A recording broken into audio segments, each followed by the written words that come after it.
Mauvais Studio. Je suis Michel Tuttle. Je suis Frank Magic. Je suis Ben de Violence. Et vous écoutez Mauvais Travail. Michel Tuttle. Frank Magic. Ben de Violence. Mauvais travail. Ça éclabousse. Encore plus d'abondance.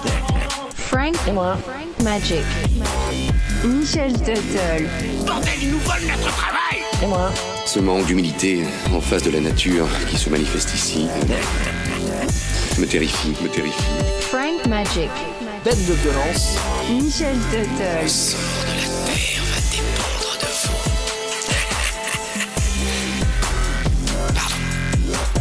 vous. Mauvais travail. Bon bah dis donc Francky, maintenant qu'on a fini ce mauvais dossier, je suis très curieux de savoir comment Moondog a inspiré tes songes. Je comprends bien.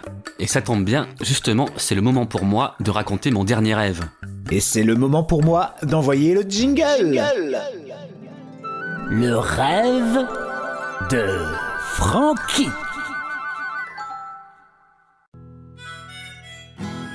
C'est un rêve qui commence par un générique. C'est le générique de Graines de Mauvais, le podcast crossover de Graines de Violence et Mauvais Travail. Ben de Violence. Ben, Frank Magic. Ouais, Francky. qu'est-ce que c'est que cette histoire? Cette histoire, c'est la tienne. Celle d'un iconoclaste au parcours musical chaotique. Je vais raconter ton rêve façon Graines de Mauvais. Mais, dis donc, c'est normal que j'ai pas entendu Michel Tuttle dans le générique? Oh non, pas de Tuttle aujourd'hui, il va encore vouloir faire des voix débiles et ici c'est sérieux. On n'a pas besoin de lui, tu es le protagoniste et moi le narrateur. Graines de Mauvais. Pardon. Voyons, si Michel apprend qu'on a fait un Graine de Mauvais sans lui, tu peux être sûr qu'il fera tout annuler. Hein. On le mettra devant le fait accompli. Ok. Alors, en attendant, il va falloir que tu me laisses plus de place. Tu sais quoi, ce qui manque dans Graines de Violence, c'est des reconstitutions. C'est un peu de peps, tu vois. T'es trop austère dans ton truc, là, ça fait trop daron. Il faut donner de la vie à tout ça. Il faut immerger l'auditeur. Tu me trouves trop austère ? Bah ouais, un peu, ouais. Ah bah t'as qu'à m'afficher dans ta chambre. Tu peux toujours essayer de faire des vannes, mais t'es un mec austère, c'est tout. C'était Graines de Violence. Générique. T'exagères, j'y mets quand même un peu plus de ton. Tu veux que j'appelle Michel pour savoir ce qu'il en pense? Non, bon, c'est d'accord, on va intégrer des reconstitutions à cet épisode, mais à la condition que j'ai un rôle. Ok. Mais j'ai rien préparé, moi. T'inquiète, c'est moi qui conduis, toi tu regardes le paysage. Tout va couler de source, il est question de ta vie d'expérimentateur créateur de formes musicales hors de toute convention. Tu es Spoonfrog. Jean-Louis Julien Charding naît en Normandie, à Vieux-Goules-les-Flaques, le 2 mai 1960. Son père, Jean-Pierre Lucien Charding, est gérant d'un magasin d'articles de fête, Guiligolo, à Bralon-la-Grisaille.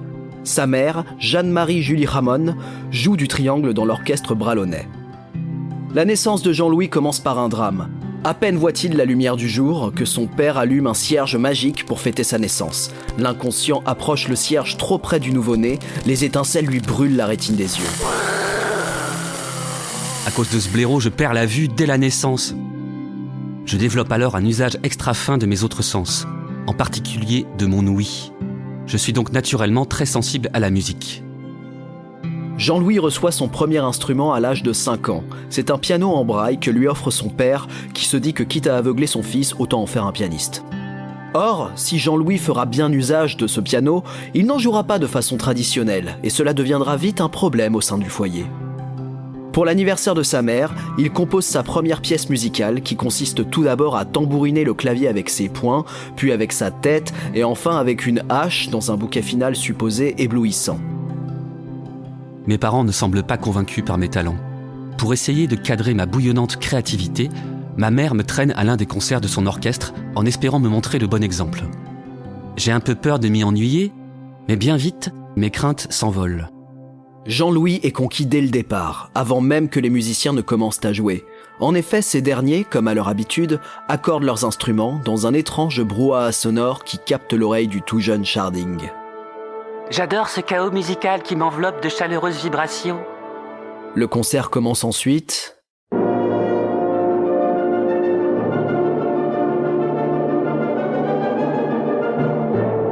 Oula! Qu'est-ce que c'est que cette merde? Mais oui, Qu'est-ce que c'est que cette merde ? C'est la confusion, la déstructuration, la dissonance qui stimule son oreille. Pas ce genre de pièce totalement prévisible et bien trop lisible dès la première écoute. Non mais franchement, c'est quoi ce truc ?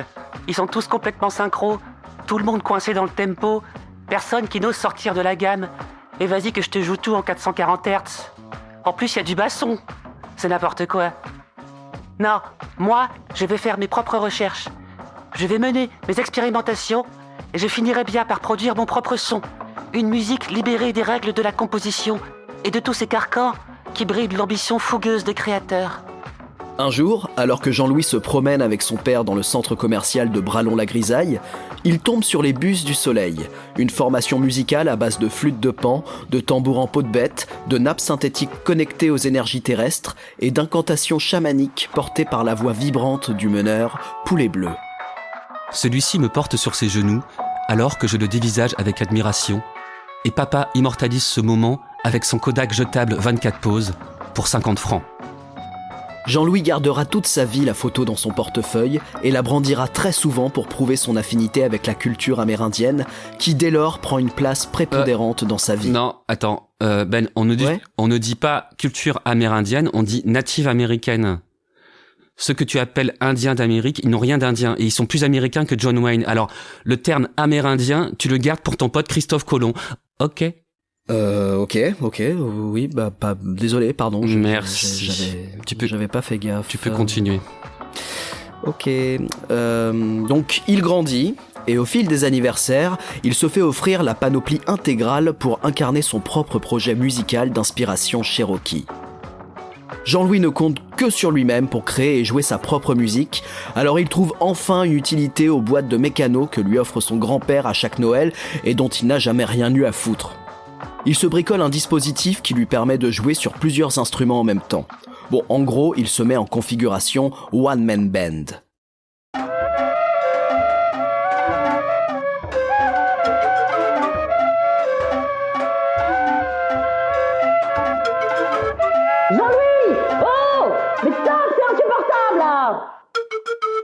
Quand je répète, je me fais engueuler par ma mère parce que ma musique la dérange. Évidemment, elle culpabilise parce qu'elle a jamais rien fait pour la cause des natifs américains. À 18 ans, il a clairement un projet en tête, un but dans la vie. Je vais devenir le compositeur le plus dérangeant au monde. Je vais créer le malaise chez l'auditeur et lui faire ressentir le poids des violences endurées par les natifs américains. Il part pour Vosserfenbollet afin de s'y faire connaître avec 50 francs bolétois en poche. Il parvient à convaincre le directeur du centre commercial La Grosse Halle de se produire devant sa clientèle. Malheureusement, celle-ci est peu réceptive à la musique de Jean-Louis qui parvient effectivement à créer le malaise, mais pas du tout par rapport aux violences endurées par les natifs américains. Il ne récolte que quelques piécettes déposées à ses pieds avec des regards empreints de pitié. Au bout de quelques jours, la direction reçoit des plaintes de la part des clients, mais surtout du personnel qui est quotidiennement exposé à la musique de Jean-Louis. Du coup, je me retrouve à jouer dans la rue, et je constate que là aussi, les gens ne sont pas prêts à recevoir ma musique.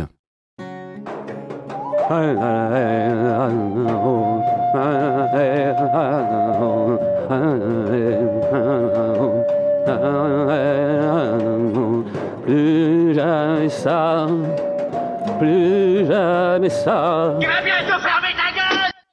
Je me demande comment je vais pouvoir faire reconnaître mon talent. Et puis merde, j'ai besoin de thunes là.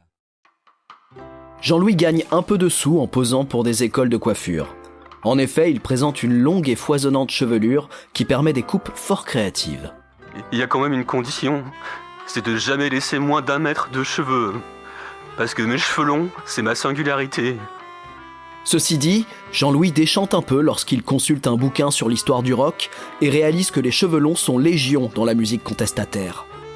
Il décide donc d'ajouter un pendentif pour orner son cou, et son choix s'arrête sur un aigle, un pigargue à tête blanche.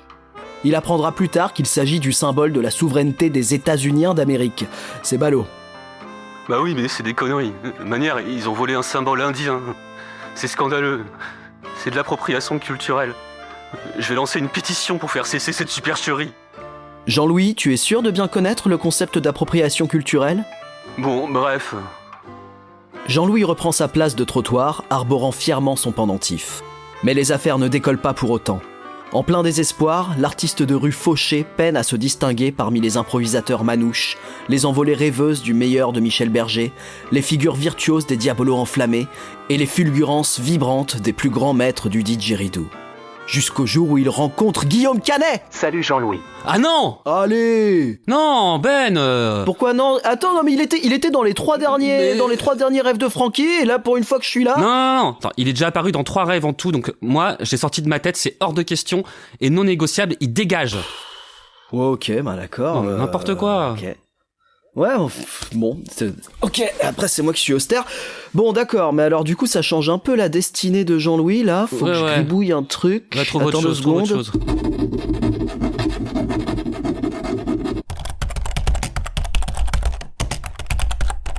Ok, bon, alors... En perte d'identité, Jean-Louis se met à la recherche des bus du soleil pour demander conseil à Poulet Bleu. Il apprend très vite que le groupe a splitté suite à la vente d'une partie de son catalogue à la marque de shampoing Head & Shoulders. En effet, après moult frictions de leur cuir chevelu avec le produit, les Bus du Soleil n'avaient toujours pas réussi à se débarrasser de leur pellicule. Leur participation à une publicité mensongère avait ruiné leur intégrité et leur cohésion en fut fatalement brisée.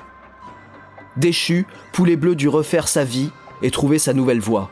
Aujourd'hui encore, il est physionomiste dans une laverie du quartier des Gratignolles à Vosserfenbollet, où Jean-Louis finit par le retrouver. Mec, regarde bien cette photo, c'est moi sur tes genoux. T'as changé ma vie. Mais aujourd'hui, je suis perdu. J'arrive pas à faire entendre ma voix au travers des vibrations musicales que je crée pour le monde. Sans même me demander une démonstration de ma musique, Poulet Bleu cerne mes faiblesses en moins de 2 temps 3 mouvements. T'as l'air de t'excuser d'être là, tu tombes dans le piège tendu Quoi? par le colon, c'est peine Non, perdue, Ben, tu peux non, pas... pitié, arrête, Pourquoi? arrête, mais il parle pas Mais comme quoi? ça. Poulet Bleu, il parle pas comme ça. Mais il parle comment? Et pourquoi? Y a que Michel qui peut faire des voix à la con, moi je peux rien faire de Non, toute non, façon. Michel, il a bon dos quand il est pas là. Quand c'est moi qui suis pas là, ça retombe sur Francky, je parie. Non, trouve un truc plus crédible, sérieux, allez. Ok, bon. T'as l'air de t'excuser d'être là. Tu tombes dans le piège tendu par le colon, c'est peine perdue. Voilà. Tu te laisses intimider par l'ennemi, alors que tu es à ta place, mon gars. Ma place, c'est un bout de trottoir dans le quartier des jongleurs et des laveurs de voitures. Mec, soigne ton look et ton charisme. Les gens ont besoin de sentir que tu portes quelque chose de personnel et d'unique. Trouve ton identité. T'es pas assez toi-même. Ton art doit d'abord s'exprimer visuellement avant d'atteindre les oreilles. Mais ouais, t'as grave raison. Merci, Poulet Bleu. Et au fait, change de blase aussi. Il est temps pour Jean-Louis Julien Charding de se trouver son identité de musicien militant pour les natifs américains. Il doit incarner sa musique, il faut qu'il change de look. Il est primordial que son hypothétique public saisisse l'authenticité de sa démarche. Pour façonner son apparence, Jean-Louis choisit d'abord de s'inspirer de son arrière-grand-père, Jean-Benoît-René Charding, que le dessinateur Hergé avait utilisé comme modèle pour le personnage de la taupe au regard perçant dans Tintin en Amérique, celui où il y a Al Capone. Le futur Spoon Frog coiffe donc sa longue et dense chevelure en forme de cône, ce qui donne une sorte de barbe à l'envers d'1 mètre de long dressée sur la tête. Il arbore une coiffe en plume de dindon, ce qui, avec sa coupe de cheveux, donne l'impression d'une fleur avec un énorme pistil. Ce qui n'est pas pour lui déplaire. Je répands le pollen de la révolte. Si vous éternuez, c'est que vous êtes allergique à la culpabilité. Il complète sa transformation avec une nouvelle tenue, une robe d'avocat. Il s'explique. Puisqu'il n'y a aucun avocat pour défendre la cause des natifs américains, alors j'assume mon engagement et ma nouvelle mission. Après la mutation vestimentaire arrive la naissance de Spoon Frog, qui sera désormais son nom d'artiste. Spoon Frog, en référence à sa grosse cuillère à céréales en forme de grenouille, qu'il retrouve chaque matin avec le même bonheur que lorsqu'il la découvrit le jour de sa 6e année. Bon, nouveau look pour une nouvelle vie, c'est cool. Mais maintenant, il faut que je renouvelle mon son. Je dois créer un nouvel instrument. Spoon Frog crée le coin-clave, un instrument composé d'un hapeau à canard agrémenté d'un mini-clave qui est actionné par le souffle du musicien. C'est une percussion à vent. De manière générale, Spoon utilise une crécelle dans la main droite et son coin-clave dans la main gauche. Le tout joué n'importe comment, comme si 2 vieux poivreaux œuvraient ensemble.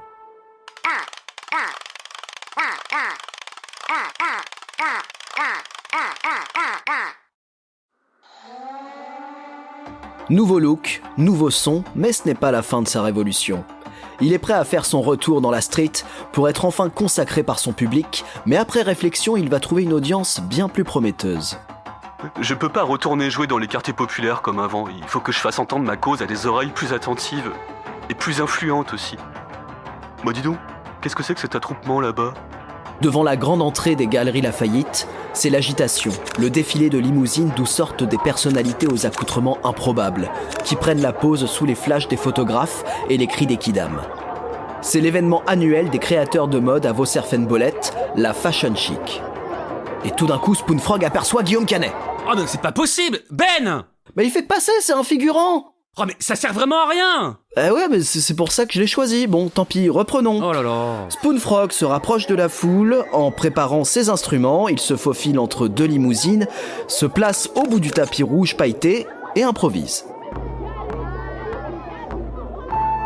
Ça me fait mal, ça vous fait mal, ça me fait mal de vous faire mal, mais c'est un moindre mal, ça fait moins mal que le mal qu'ils ont fait aux natifs américains. Tout ça parce qu'ils croyaient que c'était les Indiens. Ça fait au moins aussi mal que le mal que d'autres peuples ont subi pour rien. C'est Poulet Bleu qui avait raison. Le relooking de Jean-Louis lui attire tous les regards et donc toute l'attention d'un nouveau public, pour une fois assez fin pour comprendre la musique de Spoonfrog et écouter ce qu'il a à dire. Soudain, d'une limousine sort un mec hyper classe avec des bottes en cuir et des tout petits yeux en forme de trous de serrure. S'il se dirige d'un pas assuré et élégant vers Spoonfrog, c'est parce qu'il a immédiatement compris sa démarche politique, sa fonction d'avocat commis d'office des natifs américains, grâce à sa robe et à sa fleur en plume de dindon avec un gros pistil. Hi guy, je voudrais t'apporter mon soutien pour ton engagement. Ah bah merci, c'est cool. Bravo mec, tu incarnes déjà ton combat avec justesse dans le travail de ton look. Et comment tu l'exprimes dans ta musique ? Comment tu touches l'auditeur en plein cœur comme moi quand je lève les bras ? Mais vous êtes qui en fait ? Mais je suis Bono, Bono le chanteur de U2. N'importe quoi. Attends, je remets mes lunettes de soleil. Ah, c'est bien toi, Bono. Pardon, je t'ai pas reconnu. T'as des tout petits yeux. Des petits yeux en trous de serrure. Spoonfrog lui explique alors son concept de musique dérangeante qui travaille la culpabilité de l'auditeur. La rockstar est conquise et émue. Ok. Bon, écoute, t'es libre samedi soir ? Gros stuff ? Mieux. T'as entendu parler du Live Aid ? C'est un concert qu'on a organisé avec des potes pour filer un coup de pouce à l'Éthiopie, mais il y a quand même moyen de laisser une place pour le droit des natifs américains. Bon, c'est un petit truc, hein. Il y aura quoi ? À peine 90 000 personnes dans le public. Où est-ce qu'il faut que je signe ? Et voilà que Jean-Louis s'envole droit vers Londres dans le jet privé personnel de Bono. Il exulte, il va enfin pouvoir délivrer son message à une foule conquise et soucieuse de l'injustice et de la misère humaine.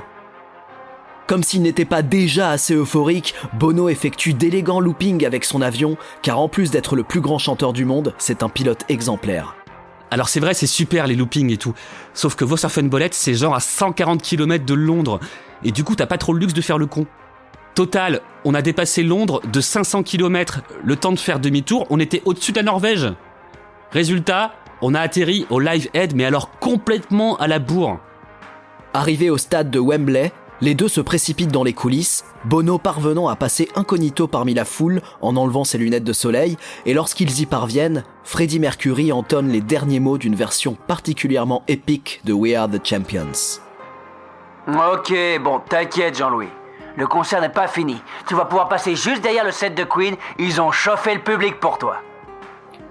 Alors oui, autant Bono il sait faire des loopings, par contre il manie l'euphémisme comme un gamin joue avec un couteau de boucher. Le public n'est pas chaud, il est dans un état de transe absolue. C'est Queen au Live Aid enfin, il y a même eu un film là-dessus. Vas-y Spoonfrog, c'est ton moment, montre-leur.